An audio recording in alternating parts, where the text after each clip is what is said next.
dan dia ada bidang dia, dan insyaAllah kita akan cuba berdialog hari ini, iaitu Saudara Akram Ikrami Taib Azamuddin, dan juga yang lain sekali adalah Persatuan Belia Islam Pembina Jawatan Kuasa Politik Kampus Uzair, betul Uzair Izzat Amir Muhammad, yang tadi kita lihat resolusinya, dan dia ni nak kata pembangkang tak, nak kata kerajaan pun tak, di tengah-tengah.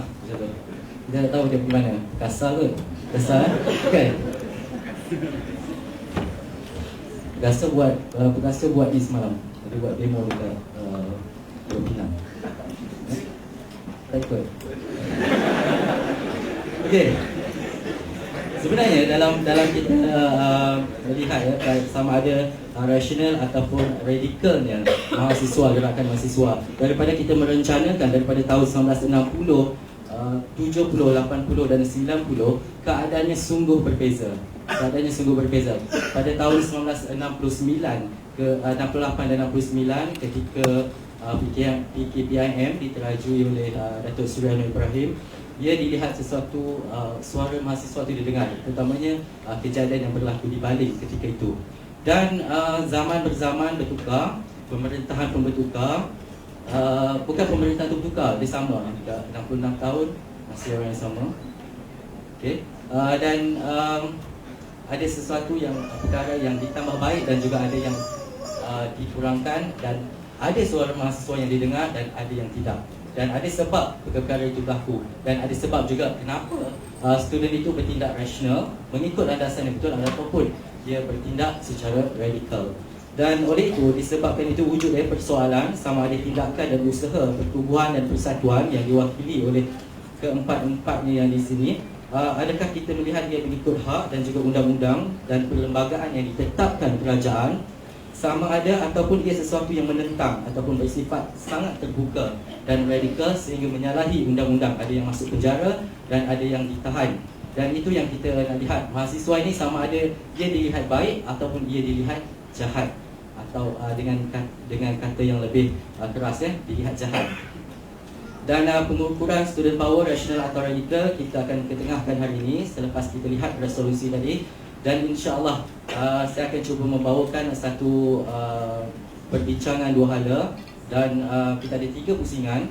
Pusingan pertama kita akan bersama dengan ahli panel, pusingan kedua soalan lain kepada ahli panel, dan setengah jam kemudian kita akan buka kepada sidang dewan sekalian untuk kita bertanyakan soalan dan juga mengembangkan lagi idea-idea, dan sama-sama kita mencari satu pendekatan yang lebih harmonis dalam majlis kita hari ini. Jadi kita bermulalah kita punya soalan yang pertama. Soalan ni sebenarnya saya ada yang saya dah berbincang dengan pembina sendiri, dan kita akan cuba uraikan satu-satu. Kita mulakan dengan Presiden Gamis, sebab dia takutkan saya tadi. Okey. Kalau kita lihat adalah antara frasa student power kuat. Kalau kita lihat perjalanan sepanjang, saya tak tahu umur Tuan Haji berapa. Jangan mana lain kan anak. Okey. Saya tak tahu umur berapa, tapi kalau dilihat perkembangan daripada mungkin zaman kita dan adik kita yang ada sekarang ni, adakah dia dilihat rasional atau radikal dan jahat? Assalamualaikum warahmatullahi wabarakatuh. Masih pada moderator Ustaz Ihsan. InsyaAllah. Baik, alhamdulillah wa ala salatu wassalamu ala asyrafil anbiya'i wal mursalin wa ala alihi washabbihi ajma'in, amma ba'd. Rakan-rakan ahli panel serta hadirin hadirat, rakan-rakan mahasiswa yang masih setia menunggu insya-Allah sehingga akhir perbincangan kita hari ini. Bila disebut soal student power, sebenarnya saya mudahkan usia saya sama dengan usia Gamis tu. Secara rasmi Gamis ditubuhkan pada tahun 1989.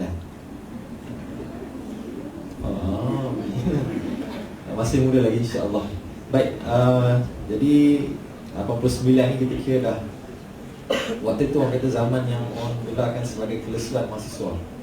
89 sebagainya, wallahu alam. Apa pun yang pertama saya nak sebutkan di sini insya-Allah. Berapa minit kita? Jam. Ulanglah, kalau kita berhenti 2 minit, 2 minit. Yang pertama, apa yang kita lihat di sini pertama ialah Apa nilaian ataupun kali ukur sebagaimana disebut dalam pembentangan tadi yang kita letakkan terhadap gerakan mahasiswa itu sendiri. Okay, sebelum saya masuk direct kepada apa yang kita sebut rasional ataupun radikal. Okay, masing-masing penilaian berbeza. Okay, ada orang yang menilai, macam sebut tadi, yang menilai berapa kali demonstrasi jalanan yang dibuat oleh gerakan ni. Okay, itu KPI 5 kali, 10 kali, itu berjaya. Ada orang nilai berapa kali wacana ilmiah yang dibuat oleh gerakan ni. Okay, kalau buat, okay, itu berjaya. Mahasiswa intelek. Okay, ada orang nilai berapa kali memorandum, berapa ratusan ribu memorandum yang dihantar kepada pihak kementerian, itu berjaya. Okay, maknanya nilaian masing-masing berbeza. Cuma asas bagi kita yang berpegang pada prinsip Islam itu sendiri, kita kena faham bahawa asas penilaian dalam Islam ialah apa yang kita buat mesti dibawa bersama agenda dakwah. Okay? Walau apa pendekatan politik mungkin, pendekatan kebajikan, pendekatan ekonomi, tapi agenda dakwah itu mesti dipikul bersama. Okay, wallahualam mungkin berbeza dengan gerakan mahasiswa yang lain. Cuma di tingkat kami sendiri, dan saya yakin sahabat-sahabat gerakan mahasiswa Islam yang lain, itu prinsip asas perjuangan yang dibawa. Dan kita tidak mengimpikan media manusia, kita tidak mengimpikan grade A manusia, tapi kita mengimpikan media Allah Subhanahu Wa Taala. Kita mengimpikan suatu grade daripada Allah Subhanahu Wa Taala menurut syariat ataupun prinsip yang dibawa oleh baginda Rasulullah SAW itu sendiri. Dan apa guna setiap hari masuk media kalau tiada redha Allah SWT? Contohnya gitulah. Baik, satu. Yang kedua, saya bagi syarapan insya-Allah setakat saya boleh.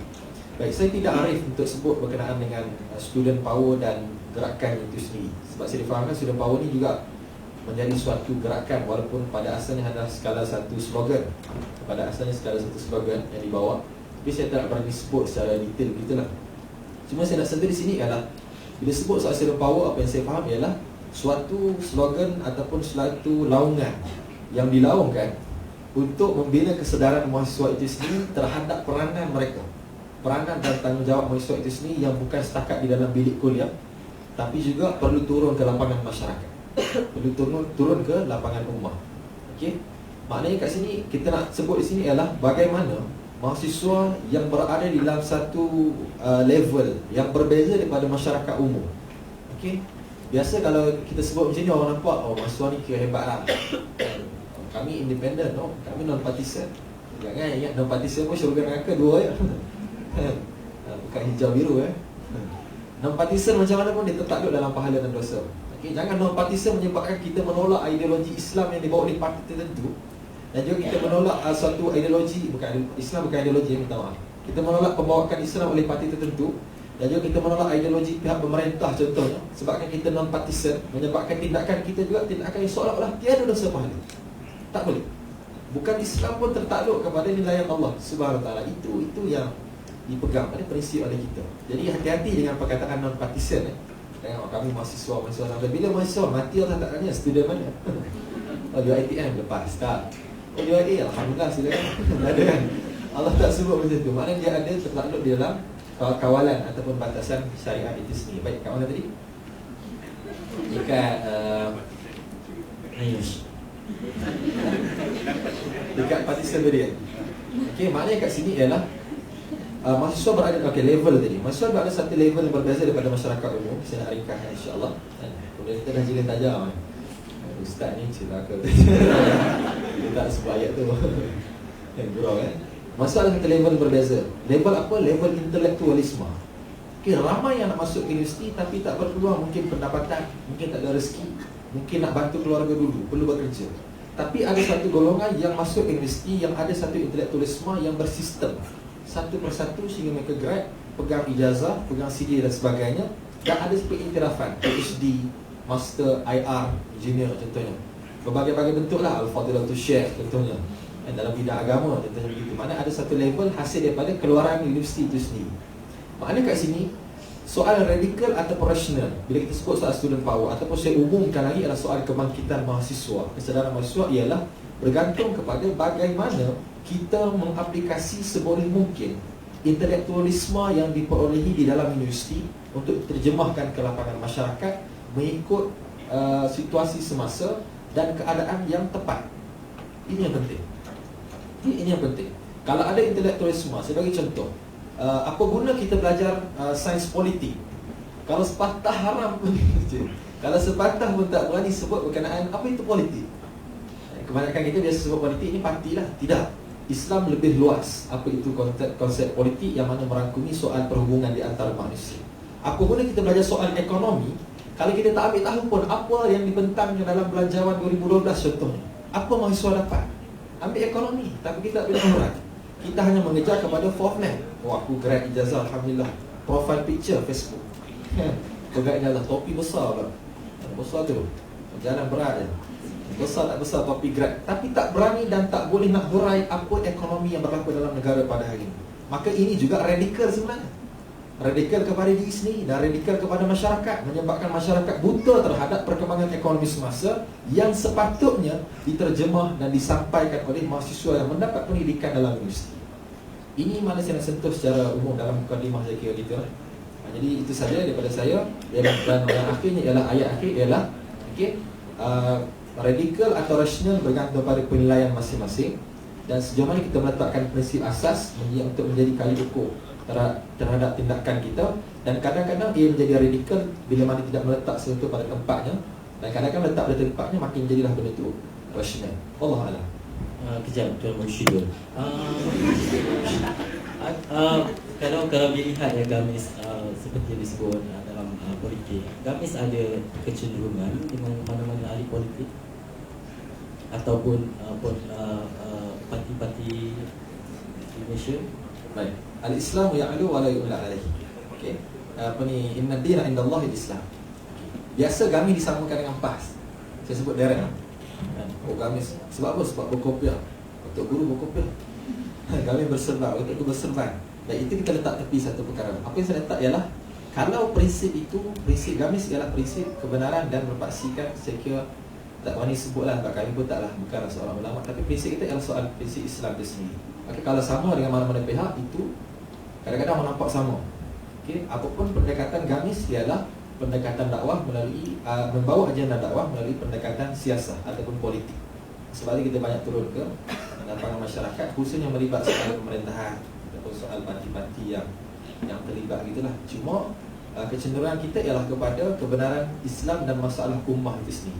Maka kalau masalah Islam dan masalah kepentingan Islam dan kesedaran ummah itu sendiri dibawa oleh parti A, maka kita bersama parti A. Kalau dibawa oleh parti B, maka kita bersama parti B. Bukan tiada prinsip, bukan goyah prinsip Gamis, tidak. Prinsip tetap Islam dan kebenaran, kepentingan ummah. Kalau dibawa oleh NGO pembina, contohnya hari ini bincang soal masuk Islam, kita bersama dengan pembina. Begitulah, mana pun begitulah. Maksudnya Gamis ikut, tetapi tak ikut saja golongan yang fikir betul. Bagaimana yang side lain? Adakah ada pendekatan untuk merubah ataupun ada satu kekuatan ataupun yang bersifat lebih untuk kepada puak yang ataupun side yang tidak memperjuangkan apa yang Gamis Okey. Gamis akan bersama dengan kebenaran Islam bersatu part. Okay, untuk yang kontra, dia akan berlakulah teguran ataupun banggangan dalam apa juga bentuk lah. Kalau demonstrasi, memorandum ataupun bincangan sidang meja bulat, atau kita terus buat lawatan rasmi, bertemu tanya berdepan, apa saja ruangan diplomasi yang boleh dimanfaatkan seboleh mungkin sebelum berlaku tindakan-tindakan yang lebih. Inilah itu yang berlaku lah secara umum. Saya sebutkan begitu. Baik, terima kasih kepada ni nanti kita bersama lagi ya. Ada beberapa soalan lagi yang tanya.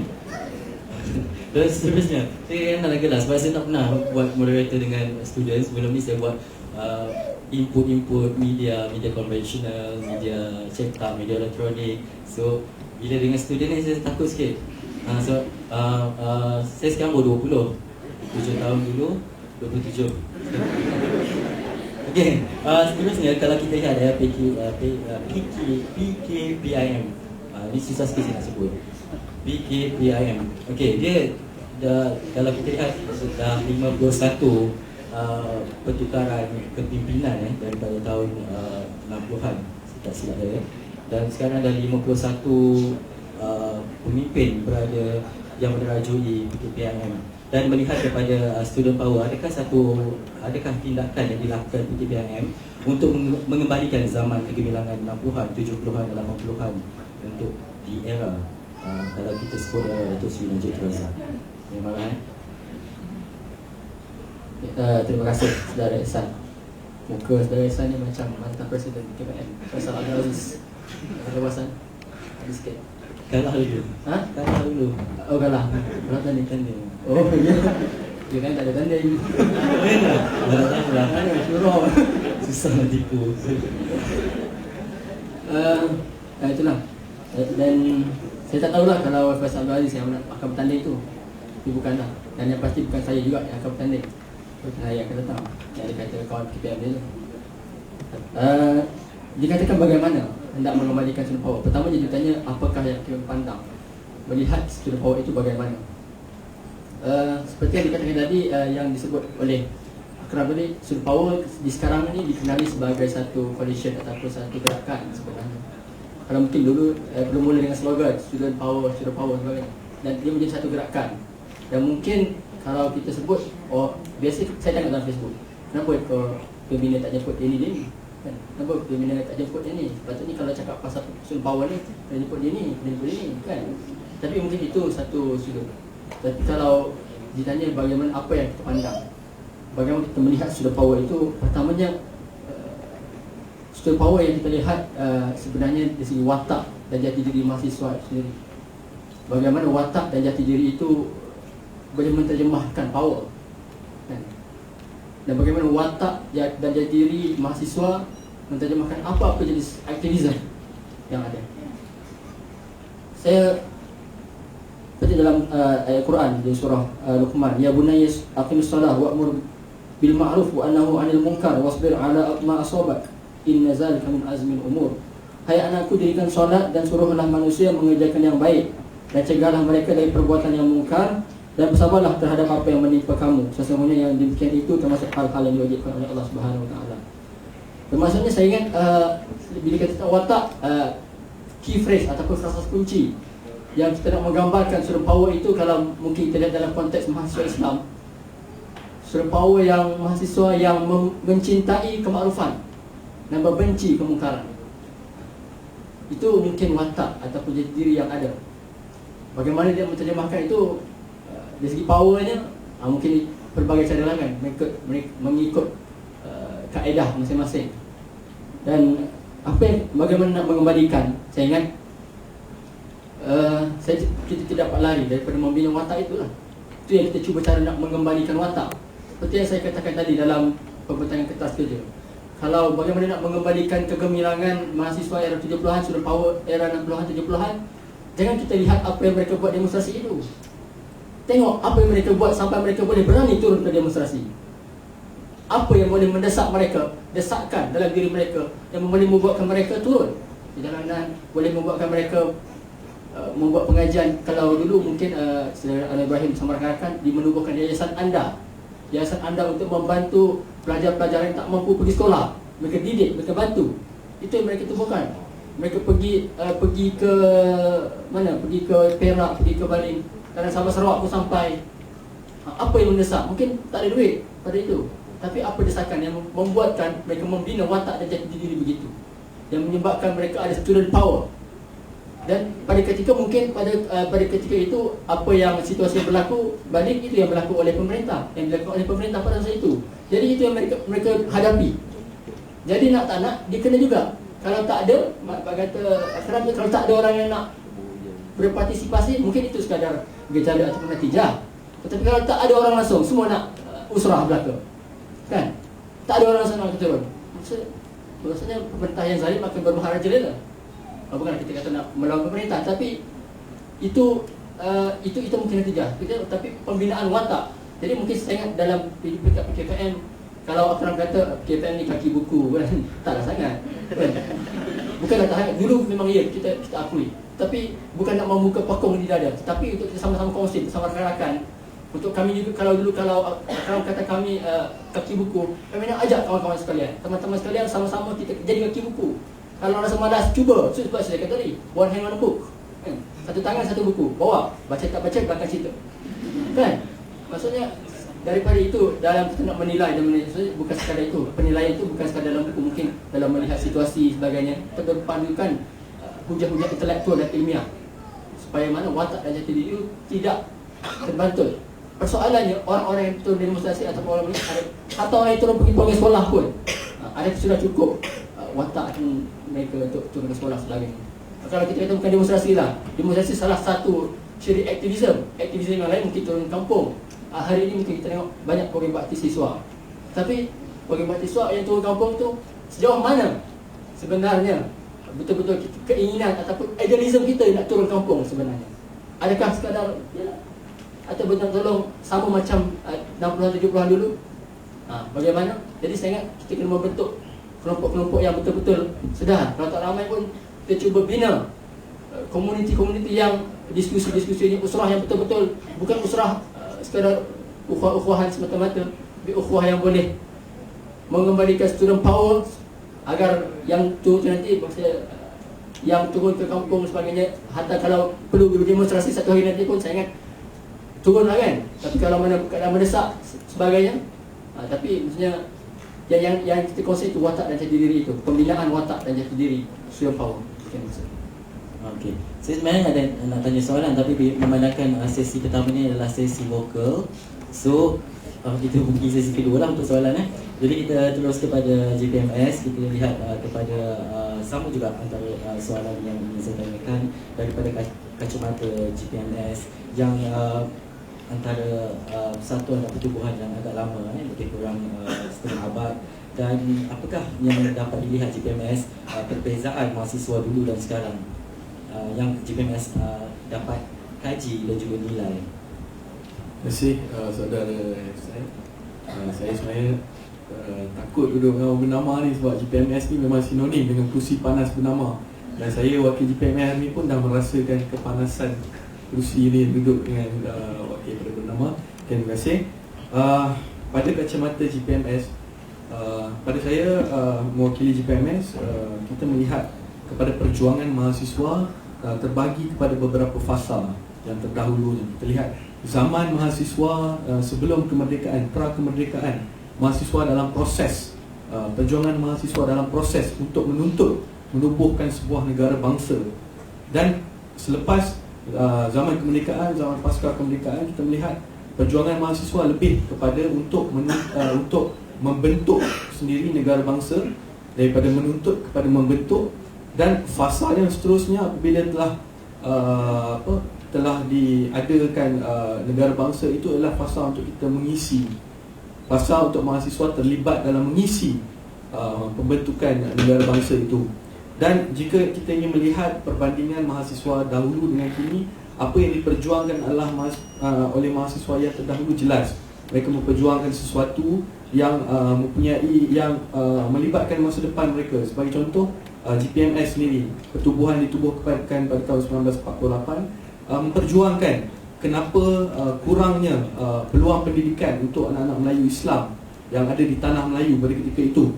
Dan apabila pergerakan ini dimulakan dan telah berjaya untuk mengumpulkan seberapa ramai anak-anak Melayu Islam untuk bersama-sama dengan pertubuhan pelajar yang lain, menuntut untuk satu matlamat yang jelas, iaitu pendidikan. Jadi kalau kita lihat apa yang telah kita perjuangkan pada hari ini, sebenarnya adalah kesinambungan daripada apa yang telah dibuat oleh ayah kita ataupun atuk kita yang terlebih dahulu memperjuangkan sebelum kita. Sebagai contoh, saya melihat bagaimana mahasiswa yang terdahulu meminta ataupun memperjuangkan isu ketidakstabilan daripada segi sosial di negara kita pada tahun 1969. Sebagai contoh yang saya sebentar tadi saya ada huraikan mengenai dengan rapat umum yang diadakan oleh Persatuan Bahasa Melayu Gusti Melaya. Mahasiswa pada ketika itu tidak dipengaruhi oleh mana-mana idealisme politik kepartian. Yang dikatakan oleh saudara Akram tadi, politik itu perlu, tetapi perlu jelas apakah politik yang ingin kita tuntut, politik kepartian ataupun politik untuk membentuk sebuah negara bangsa. Dan pada hari ini perkara yang sama, situasi yang sama berlaku, tetapi dalam kaedah yang berbeza. Mahasiswa lebih kepada memperjuangkan sesuatu mengikut orang kata isu oriented, isu-isu tertentu yang tidak sepatutnya dijadikan isu pun sebenarnya. Sebagai contoh, isu demonstrasi yang dijadikan isu yang pada saya dia tak perlu di-highlightkan sebenarnya. Benda-benda ni yang terdahulu, kalau kita lihat sewaktu zaman perjuangan 70-an 80-an, mereka memperjuangkan benda yang apa yang di-highlightkan oleh media, seperti kata saudara moderator tadi, ialah perkara-perkara yang saya rasa perlu untuk pembentukan tadi. Sekejap saya terni sikit. Dan saya rasa jika nak dibandingkan pada hari ini, mahasiswa perlu mengembalikan semangat itu tetapi dengan kaedah yang berbeza, dengan kaedah dan dengan pendekatan yang berbeza agar sesuai dengan kehendak semasa dari segi sosial, dari segi politik, dari segi ekonomi dan sebagainya. Jadi saya rasa itu saja untuk soalan ini. Sibuk panjang lagi. Itu je. Sebenarnya kalau kita lihat kalau kita terus ke hujung sana, pembina, kalau PKPIM dah bertahun, GPMS juga dah setengah abad, dan 1989 seterusnya dengan Morshido tadi, dan pembina dilihat antara yang baru, dilihat kewujudan pembina seolah-olah tidak bersetuju ataupun tidak melihat pertubuhan-pertubuhan yang ada ini bergerak selari dan selaras dengan apa yang diperjuangkan oleh pembina.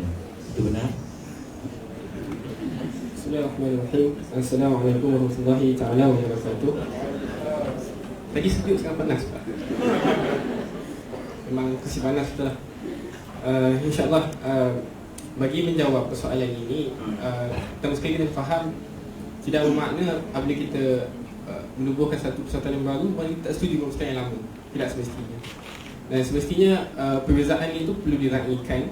Perbezaan itu satu benda yang kepelbagaian itu satu perkara yang perlu diraikan. Dan kita lihat sendiri setelah 5 tahun pembina bergerak, bermakna masih lagi ada ruang rumpun kosong di kalangan mahasiswa yang tidak dimasuki. Bermakna kita perlu lagi lebih banyak rakan mahasiswa. Bermakna pembina tidak mampu tampung, Gamis tidak mampu tampung, PKPIM tak mampu tampung, GPMS tak mampu tampung, Karisma dan sebagainya tak mampu tampung. Perlu lagi. Kalau kita nak ambilkan sebagai satu contoh. Itu bagi menjawab kursi panas Saudara Ehsan. Kenapa perlunya pembina tampil? Adakah tidak bermakna pembina tidak setuju? Tidak. Sebenarnya kita sedar bahawa tanggungjawab untuk mengembalikan jati diri mahasiswa itu perlu. Dan tugas itu pembina tampil menawarkan kepada mahasiswa. Dan dalam satu konteks yang pembina rasa ini yang perlu pada mahasiswa pada hari ini. Dan kalau kita berbicara mengenai mahasiswa pada hari ini, sebab tu saya lebih suka kembalikan mahasiswa kepada realiti semasa. Kita jangan terlampau diigaukan dengan kegemilangan mahasiswa tahun 60-an, student power dan sebagainya, sedangkan realiti mahasiswa sekarang bermasalah. Jadi dengan kesedaran ini, pembina tampil membawa satu idea ataupun satu cadangan supaya kita kembalikan mahasiswa kepada neraca Islam. Okey. Dengan mengembalikan mahasiswa ke neraca Islam, dan kita faham Islam ni bukan milik NGO, Islam ni bukan milik parti, mana-mana parti, Islam ni bukan milik individu. Islam ini adalah satu agama wahyu yang diturunkan kepada umat Islam. Jadi apabila kita katakan mahasiswa perlulah membuat satu keputusan pada kadar parti kepartian pada kadar politik kepartian yang berkadar. Susah nak sebut tu. Pelik. Membina kematangan, membina kesarjanaan pada kadar politik yang berkadar. Susah sebut. Ini mana kalau kita katakan parti ini salah, ya kita katakan salah sebab kita tidak ada bias. Bukan bermakna kita non-partisan, kita tidak memihak ke mana dan kita tidak ada stand. Ini perlu kita jelaskan. Bermakna kalau parti A betul, kita katakan betul. Walaupun mungkin kita tak sama sekali dan sebagainya, kalau isu tu betul, memang kita kena katakan betul. Berpaksikan raja Islam, Al-Quran dan Sunnah. Dan kalau PTP salah, kita kena katakan salah. Itu yang kita perlu kembalikan mahasiswa pada hari ini. Sebab dalam konteks yang kita kehadapan, pembina melihat peranan mahasiswa ini perlu lebih membangun. Kita lihat tadi bagaimana saya powerkan kisah Sultan Mahmud Fatih. Kerana Sultan Mahmud Fatih ini, saya katakan tadi, saya bawa istilah dia seorang mahasiswa. Muhammad Fatih telah melaksanakan tanggungjawab kemahasiswaannya. Beliau telah belajar, beliau telah dilatih, beliau telah faham, serta beliau telah respon dengan melaksanakan apa yang beliau faham. Tetapi kita lihat pada mahasiswa hari ini, dengan segala tuntutan yang kita lihat perlu, tapi pada kadar yang tidak jelas, pada kadar yang tidak faham. Jadi perbezaan menuntut hak dengan melaksanakan hak itu kita perlu lihat kembali. Dan itu sebenarnya peranan mahasiswa. Peranan mahasiswa perlu melaksanakan hak mereka sebagai mahasiswa yang bersifat matang, yang bersifat kesederhanaan. Perlulah sesuai mereka menuntut hak-hak yang tertentu. Kita tak katakan hak-hak itu salah dituntut, tetapi peranan timbal balik itu perlu dilihat semula. Dan dari segi kerasionalan mahasiswa itu bertindak, kita perlulah kembali untuk memahami apa yang berlaku sekarang. Tadi saya telah bentangkan berlakunya serangan pemikiran kepada mahasiswa Islam. Kita dilahirkan sebagai Muslim, bernama Muslim, okay, sebab saya nama Muslim. Ada bin, ada binti, tetapi berfikiran, berfahaman tidak bertepatan dengan kehendak syarak. Mengembalikan sistem, apa sistem pendidikan, sistem ekonomi kembali kepada hak nafsu masing-masing, nafsu manusia, dan bukan kepada kehendak tuntutan wahyu. Jadi itu yang pembina nampak pada hari ini. Tekanan ataupun serangan pemikiran itu perlu mahasiswa jelas, perlu mahasiswa persiapkan diri, dan pembina yakin dalam menangani serangan pemikiran ini dan dalam menggerakkan arus mahasiswa tidak boleh bergerak dalam bentuk individu. Sejarah bertahun-tahun dahulu jelas menunjukkan gerakan mahasiswa Islam terutamanya mampu untuk menangani masalah kelesuan mahasiswa yang utama, dan gerakan mahasiswa Islam juga mampu untuk menolak segala fahaman-fahaman yang terpesong ini. Jadi sebab itu dalam kertas kerja tadi saya pertegaskan peranan gerakan mahasiswa Islam dalam menangani kelesuan mahasiswa dan dalam meneraju arus mahasiswa. Wallahualam kepusingan yang pertama ini. Kejap pembina, kalau kita lihat berhubung dengan hak, macam bagi setengah pendapat mengatakan bahawa mahasiswa hak dia adalah belajar untuk mendapat urusan cemerlang dan bekerja, dan itu antara hak yang dilihat antara kelesuan belajar itu. Dia tidak menyuarakan hak yang lain, tetapi hak yang ada pada dirinya adalah untuk belajar, mendapat urusan cemerlang dan mencari pekerjaan. Faham? Maknanya situasi sekarang mahasiswa yang menuntut hak tersebut. Okey, kalau kita lihat dalam situasi semasa yang di mana yang disebutkan oleh saudara Faizal tadi, lambakan universiti dalam memenuhi tuntutan pendidikan Malaysia semasa pada hari ini, dan bagaimana ruang-ruang pekerjaan yang sedikit itu tidak dapat menampung lambakan mahasiswa yang habis belajar, graduate pada setiap tahun. Jadi di sini terletaknya satu kreativiti mahasiswa sebenarnya. Ya, pertama sekali dia melibatkan persaingan. Maknanya mahasiswa perlulah kompetitif, maknanya mempersiapkan diri dengan added value untuk mereka bersaing dalam satu kelompok pekerjaan yang sangat kecil, meningkatkan soft skills dan sebagainya. Dan dalam masa yang bersama, mahasiswa perlu kreatif dalam membina peluang. Okey, kita boleh katakan kalau ikut sejarah Islam, maknanya jarang sekali Islam itu mendidik, membentuk perspektif umat ya supaya bergantung kepada pekerjaan yang disediakan saja. Maknanya kreativiti itu perlu tampil dengan perniagaan dan sebagainya. Maknanya di situ Islam mendidik umat dia. Dan kita lihat mahasiswa sekarang kurang dari segi nilai kreativiti kerana terlalu selesa dalam zon yang sendiri. Dan di situlah peranan gerakan yang saya sebutkan tadi terpulanglah. Maknanya saya pasti setiap gerakan mahasiswa ni ada usrah dia, ada tamrin dia, ada mukhayyam dia, ada unit perkhairan, ada unit kepimpinan, melatih mahasiswa supaya bersedia di atas satu ruang lingkup kerja yang sempit dan mampu bersaing di arena pekerjaan. Allah. Baik, terima kasih pada pembina. Dan saya nak berkongsi sesuatu berkongsi mengenai dengan media. Dia macam ni, sepanjang 5 tahun saya bekerja sebagai wartawan. Dan mungkin anda terkejut bila ada sesuatu kejadian seperti demonstrasi yang melibatkan mahasiswa, tendang polis. Ini contoh ia akan menjadi satu headline yang akan sangat disukai oleh media. Bukan kita nak menghentam mahasiswa, bukan sama sekali, tetapi ia adalah sesuatu yang dilihat sebagai orang akan cakap macam ni, kau baru student, kau nak buat macam ni. Itu antara persepsi yang orang beri kepada mahasiswa. Okey, bila wujudnya kejadian baru ini, bila mahasiswa ada antara yang terlibat, ia adalah satu perkara yang sangat disukai oleh media. Bukan tujuan, seperti yang saya cakap tadi, bukan tujuan untuk menghentam, tapi ia adalah sesuatu yang dilihat wow.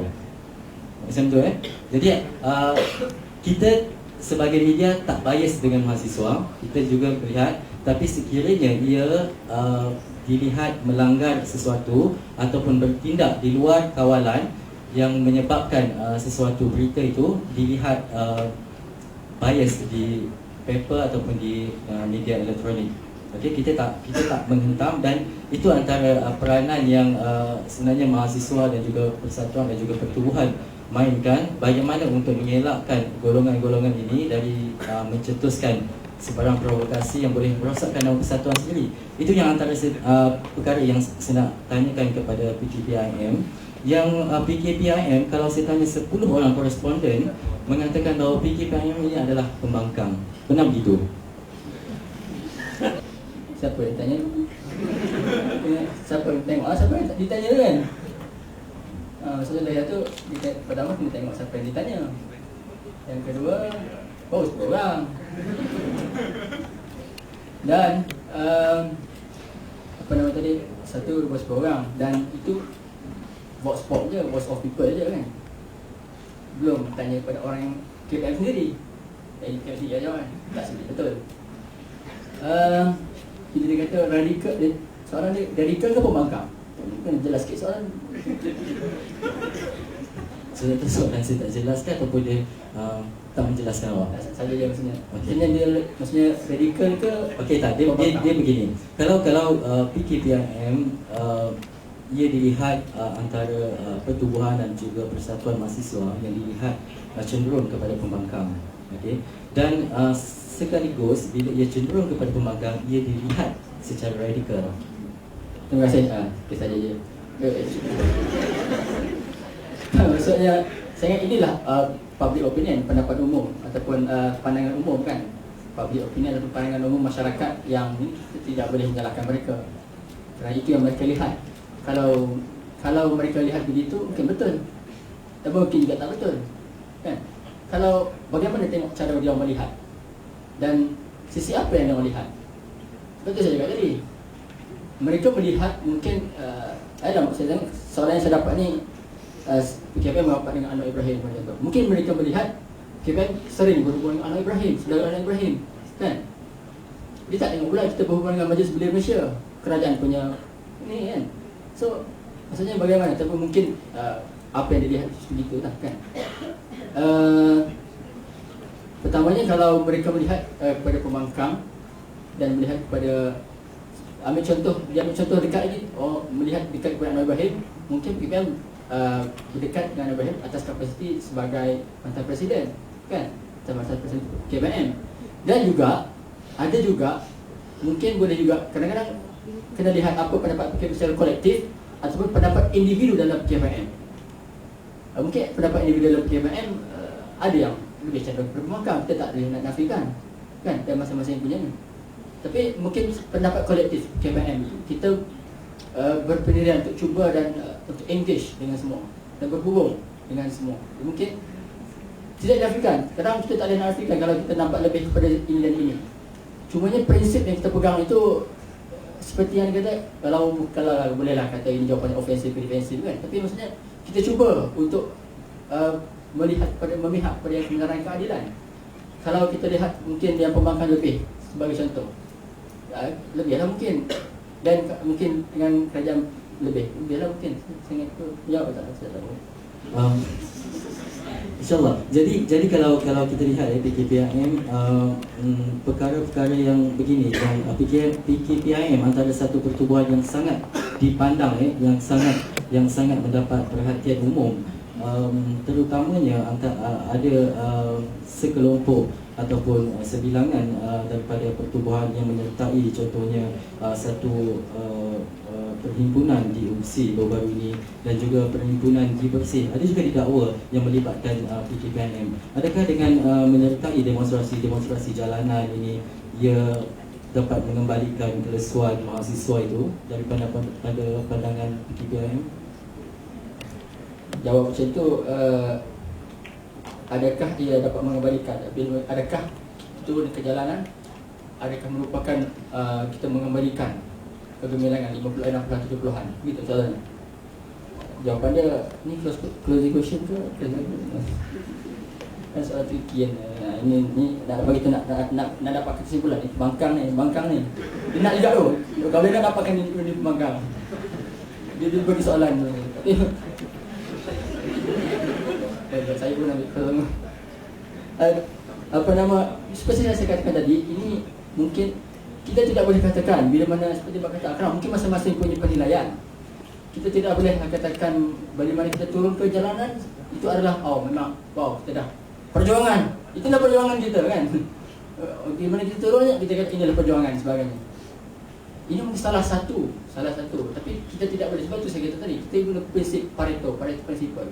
Kita buat yang 20%, kita settle 80% kan. Maksudnya pembentukan watak tadi tu yang kita pilihkan. Watak yang orang yang boleh engage dengan semua orang. Watak-watak yang boleh berhubung dengan semua orang tanpa orang tengok dan sebagaimanapun. Sebab tu kalau keperluan kita turun sebagai contoh, mungkin kita turun, tapi sebab itu isu yang famous pada ketika itu kan. Jadi mungkin kalau kata demonstrasi, mungkin saya kata tidaklah, bukan semata-mata itu untuk mengembalikan, tapi bukan itu pun. Kalau kita nak kembalikan kegemilangan, bukan dengan cara kita turun ke jalanan, tapi kalau perlu turun. Allah Alam. Okey, saya rasa jelas bukan pembangkang. Okey, seterusnya kalau kita lihat GPMS. Kalau GPMS ini penuhnya gabungan pelajar Melayu Semenanjung, okey. Dia tak ada perkataan Islam di situ. Okey, dia tak ada perkataan Islam. Bukan tak bermakna GPMS tak Islam. Bukan begitu Okey, jadi kalau kita lihat antara perkara yang berlaku, contohnya seperti kelesuan mahasiswa ini sering dikaitkan dengan sesuatu yang ditimbulkan oleh penganjur, contohnya konsert ataupun kalau ditulis dekat sini ada Hari Belia ada menghimpunkan beberapa artis untuk 12 jam. Ini untuk pengetahuan lah. Okay. Hari Belia jom heboh rancangan-rancangan reality televisyen, dan perkara ini yang menyebabkan mahasiswa itu tidak terlibat secara langsung dalam perkubuan ataupun persatuan untuk mencari hak-hak yang lebih istimewa. Tapi secara peribadinya, kalau mahasiswa itu melihat ia adalah hak dia untuk berhibur. Itu yang saya maksud, itu yang saya cuba sampaikan. Tapi dari segi individu lah, tapi daripada sudut mahasiswa, ia tidak dilihat begitu. Adakah perkara ini yang berlaku di Malaysia terlalu banyak hiburan menyebabkan lesunya pelajar-pelajar atau mahasiswa di Malaysia? Terima kasih Dr. Pada saya, mahasiswa itu sendiri boleh diumpamakan seperti sebuah mangkuk Ini pada diri saya. Boleh diumpamakan sebagai sebuah mangkuk. Dia mangkuk bowl. Saya akan ni uraikan. Mangkuk bowl tu bukan mangkuk satu.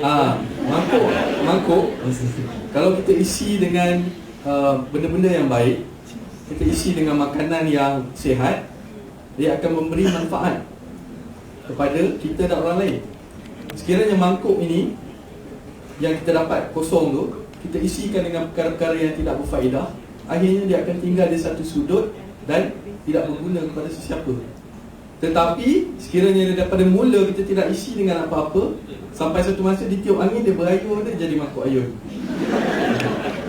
Jadi saya boleh umpamakan mahasiswa dan dia ni seperti sebuah mangkuk. Dan untuk mengisi mangkuk ini, kita perlulah adakan satu, orang kata nak umpama lagi, ada satu penapis. Kita dah isi makanan, kita perlu ada penapis.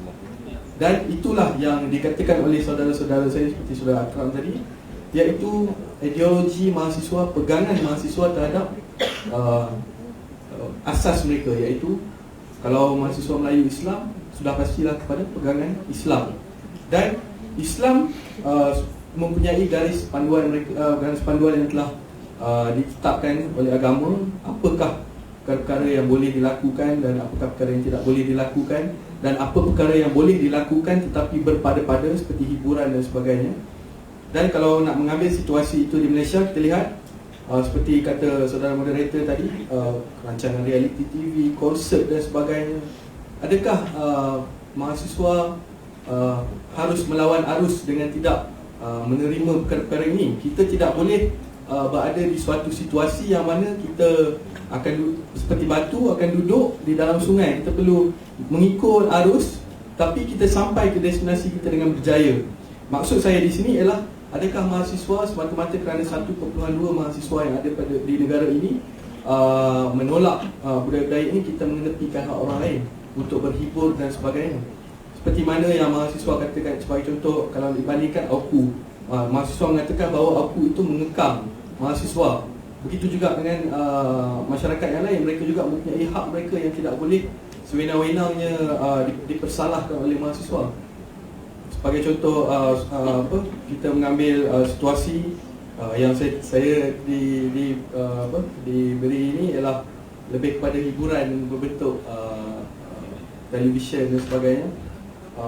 Kita yang saya katakan tadi, adakah kita ingin melawan arus dalam keadaan yang tadi saudara kata kaki buku tadi? Adakah kita nak melawan arus muka buku yang ada pada hari ini? Facebook lah tu kan? Zaman-zaman kita di mana kita tidak boleh menyekat sebarang informasi ataupun sebarang hiburan yang melalaikan. Di sinilah terletaknya pegangan yang mahasiswa harus teguh, iaitu pegangan kita kepada agama dan budaya kita. Kalau Melayu, biasanya kita sebut, kalau GPMS majoritinya ialah Islam Melayu. Kita berpegang pada ajaran Islam dan berpegang pada budaya Melayu kita yang mempunyai keterbatasan kita dalam menerima isu-isu seperti ini. Jadi saya tidak bersetuju sekiranya kita harus salahkan budaya ini, kerana mahasiswa sendiri yang harus membawa diri mereka menepis. Kalau pegangan mereka kuat, mereka boleh menepis segala hiburan dan sebagainya ini sebagai satu pengaruh kelesuan mahasiswa. Okey, jadi GPMS sebut ada kita ambil pendekatan untuk menegur dan untuk kita sampaikan ni. Mungkin boleh saya tanya, apa antara kejayaan ataupun perkara besar yang telah dilakukan GPMS setakat penubuhan hari ini? GPMS kembali kepada asas perjuangan yang saya sebutkan tadi. GPMS berjuang atas dasar pendidikan yang merupakan hak kepada semua rakyat Malaysia, tetapi tertumpu kepada masyarakat Melayu Islam, kerana kita tidak perlu untuk menilai daripada segi fakta. Melalui pemerhatian sendiri kita dapat lihat betapa tertinggalnya golongan Melayu Islam di Malaysia ini dalam bidang pendidikan. Dan GPMS mengambil pendekatan untuk memperteguhkan pendidikan, kerana hanya dengan pendidikan yang berteraskan kepada agama dan budaya yang boleh meletakkan kita separas dengan bangsa-bangsa yang lain di dunia ini, di mana-mana saja pun. Kalau kita lihat sejarah, betapa sejarah yang ada pada hari ini, betapa tokoh-tokoh politik kita datang daripada latar belakang yang berbeza-beza, tetapi mereka dapat duduk di kerusi yang sama di parlimen kerana apa? Kerana pendidikan. Dan itulah asas perjuangan GPMS untuk memastikan anak-anak Melayu Islam ini berpegang teguh kepada agama, kepada budaya dan kepada pendidikan. Dan itulah yang akan diteruskan insya-Allah oleh GPMS selama perjuangan kami hingga bila-bila. Kejap, kita lihat itu perjuangan. Yang saya masukkan bukti yang menunjukkan GPMS buat itu. Ada? Okey, kalau saya ambil situasi sekarang lah, sebab saya tak dapat bersama dengan perjuangan yang terdahulu. Kita di GPMS kita memberi tumpuan kepada asas, iaitu kepada pelajar-pelajar sekolah. Dan kita setiap tahun kita akan turun berjumpa dengan 20,000 orang pelajar, tidak kira pelajar Melayu atau pelajar Cina, kerana kita mahukan pendidikan itu mendapat manfaat pada semua masyarakat. Dan daripada 20,000 orang yang kita jumpa setiap tahun ini melalui program Skuad Jelajah Motivasi contohnya, kita akan ambil biodata peribadi mereka, database mereka, dan kita akan nilai perkembangan pelajar-pelajar ini dari semasa ke semasa.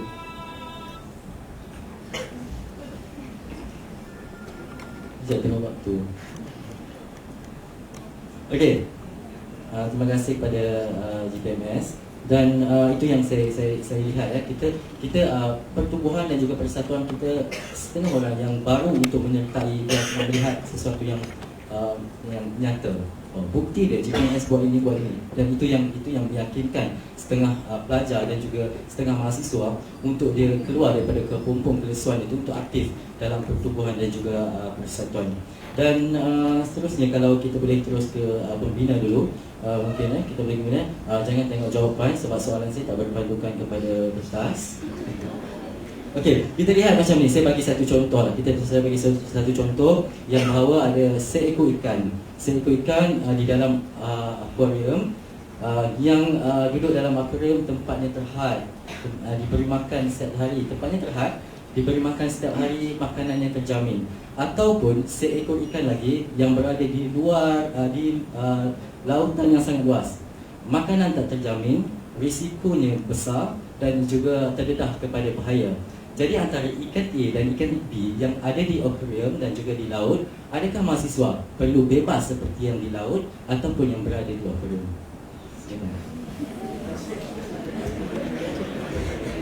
Bismillah. Alhamdulillah. Soalan kat mahasiswa lain mudah-mudah. Soalan kat kita kasi geologi. Susah ni. Tapi insyaAllah satu analogi yang baik. Kita dapat lihat satu akuarium, satu ikan di akuarium kecil, makanan yang mudah, dan satu ikan, seekor ikan lagi di laut luas. Kalau kita nak ambil satu lagi analogi yang sifat ikan itu sendiri, dia sifat yang perlu ada pada mahasiswa ialah sifat jati diri yang kukuh, yang dibina di atas kepribadian. Kalau kata kita Muslim, maknanya membina di atas kepribadian Muslim yang kukuh. Jika diletak dalam ekonomi kecil, kita boleh survive, kita boleh membantu, kita boleh menyumbang. Dan jika diletakkan dalam lautan besar, kita pun masih boleh selamat, masih lagi boleh hidup, masih boleh lagi menyumbang. Jadi itu sebenarnya yang dia perlu mahasiswa faham, kan? Adakah dengan keselesaan ini PTN contoh yang melimpah yang setiap semester dapat duit dari PTN ketika belajar, adakah membantutkan aktivisme mahasiswa? Sedangkan kalau kita faham betul-betul nilaian wang itu, faham konsep pinjaman tersebut, maknanya mahasiswa ada tanggungjawab untuk kembalikan wang tersebut dalam bentuk sumbangan kepada masyarakat dan mengembalikan kesarjanaan yang mereka dapat suatu universiti itu kembalikan selepas habis belajar. Tidak bermakna mahasiswa akan survive semata-mata sewaktu kesusahan semata-mata. Jadi mengembalikan jati diri mahasiswa itu antara fokus utama, dan itulah yang pembina ingin lahirkan. Pembina ingin jadikan sebagai satu niche kepada pembina. Kemudian kalau mahasiswa itu diletak di daratan menjadi gunung, letak di lautan menjadi pulau. Nanti kita boleh bina lah jambatan Pulau Pinang tu, menghubungkan daratan dan pulau. Dan dari segi konteks yang lain, kita dapat lihat mahasiswa itu mempunyai dalam cabaran terkini, mahasiswa perlu kental. Di situ juga terletaknya kepentingan membentuk jati diri mahasiswa. Ada jawab soalan? Kena tak ada lagi pulau daratan Pulau Pinang? Kalau kita fikir balik macam ikan, kalau ada pulau, ada jambatan, kena dah tu. Okey, cuma satu pandangan ya, ataupun soalan lain kepada pembina yang dengan beberapa front gerakan mahasiswa yang non-Islamis dan cenderung kepada ideologi negatif, contohnya liberalisme, Syiah dan senang gerakan mahasiswa dilihat tidak mempunyai matlamat serta ada tuju yang jelas. Dan peranan mahasiswa sebenarnya ingin supaya gerakan Islamis dapat membawa arus sebenar kepada mahasiswa. Sepanjang tempoh 5 tahun yang kita lihat kewujudan pembina, adakah berjaya dilihat selain daripada menganjurkan dialog itu, dialog ini di UIA?